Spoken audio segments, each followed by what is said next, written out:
Hi everyone, today we will talk about how to fix or how to solve Snapchat camera lag iPhone. To know how to fix or how to solve Snapchat camera lag iPhone, you should just go to settings like this. You will click. After that, in this page you will go to apps, default apps, app settings. When you will see this list, you will go down to find the application of Snapchat and you will enter. Then in this page here you will go to click for stop. When you will end this, you will enter to storage. After that, in this page you will click clear cache. Then you will go to click clear data, and after all that you can turn off your Wi-Fi.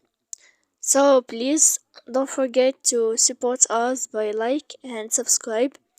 See you next time in another video, and thank you for watching.